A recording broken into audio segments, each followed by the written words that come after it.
Halo semuanya, perkenalkan saya Anissa Nurbalkis, mahasiswi dari Peminatan Kesehatan Lingkungan FKKMK UGM, ingin mempresentasikan terkait the impact of extreme heat exposure on social interaction and well-being of young adults, a scoping review, atau dampak paparan panas ekstrim terhadap interaksi sosial dan kesejahteraan pemuda tinjauan cakupan.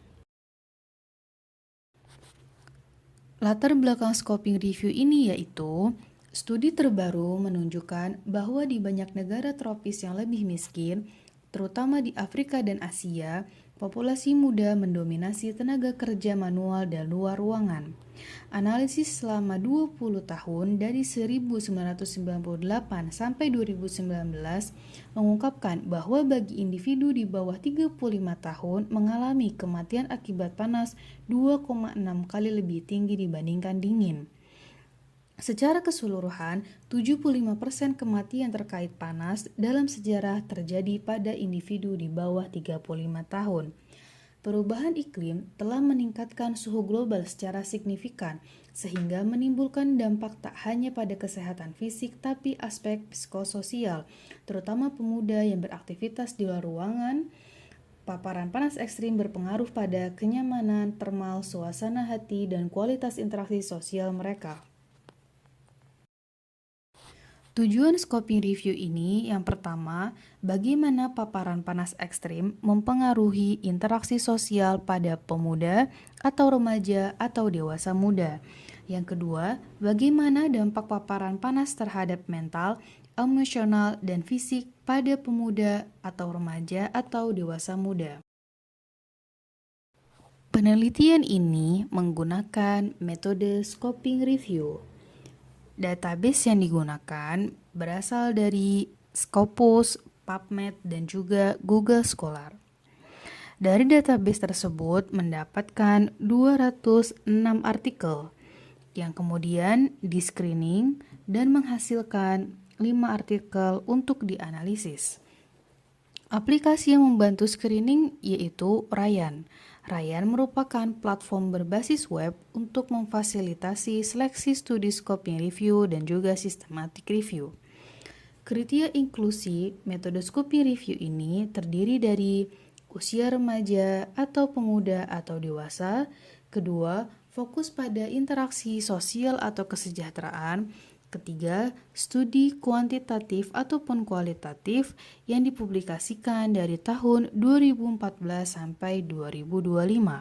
Sedangkan kriteria eksklusinya, pertama, hanya membahas pekerja lansia atau anak-anak, dan yang kedua, fokus hanya pada fisiologi.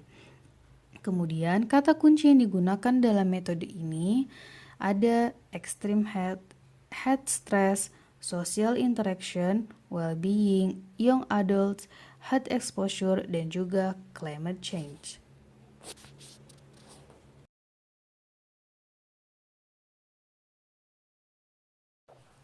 5 jurnal yang dianalisis berasal dari Amerika Serikat, Chicago, Tennessee, Ghana, dan juga Cina.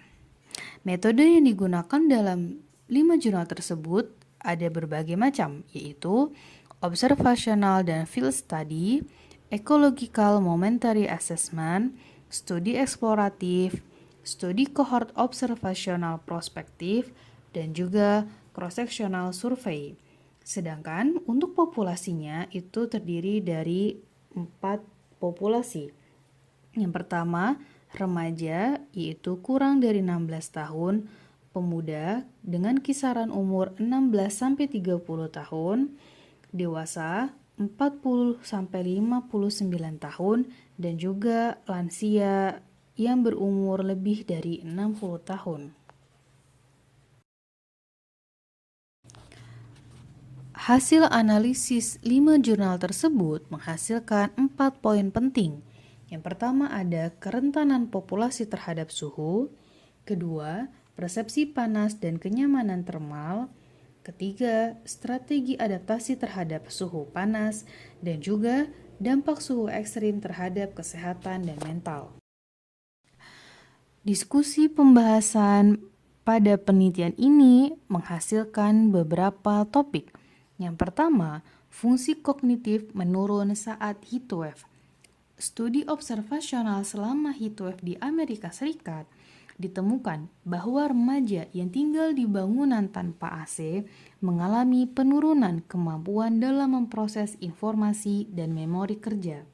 Ini menunjukkan bahwa panas tidak hanya berdampak pada fisik, tetapi juga pada fungsi otak, sehingga berpengaruh pada kemampuan belajar, fokus, dan produktivitas sehari-hari.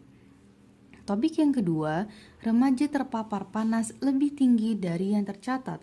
Maksudnya adalah data suhu lingkungan yang tercatat di stasiun cuaca tidak selalu mencerminkan paparan panas sebenarnya yang dialami individu, khususnya remaja.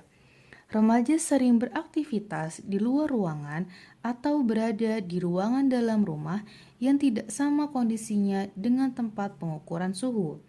Yang ketiga, paparan malam hari beresiko pada kesejahteraan. Pada remaja, ini berdampak pada kelelahan, perubahan suasana hati, dan juga berkurangnya kesiapan untuk berinteraksi sosial keesokan harinya. Meskipun siang hari mungkin cukup sejuk karena penggunaan AC, suhu tinggi di malam hari tetap menjadi risiko tersembunyi yang mengancam kesejahteraan psikologis dan sosial kelompok muda.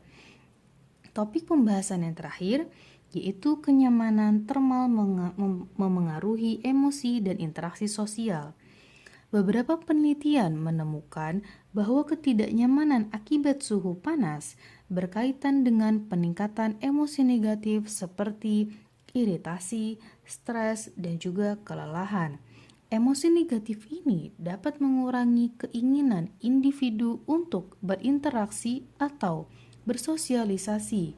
Sebaliknya, pada kondisi suhu yang nyaman, emosi positif cenderung meningkat dan mendukung terbentuknya interaksi sosial yang sehat dan produktif.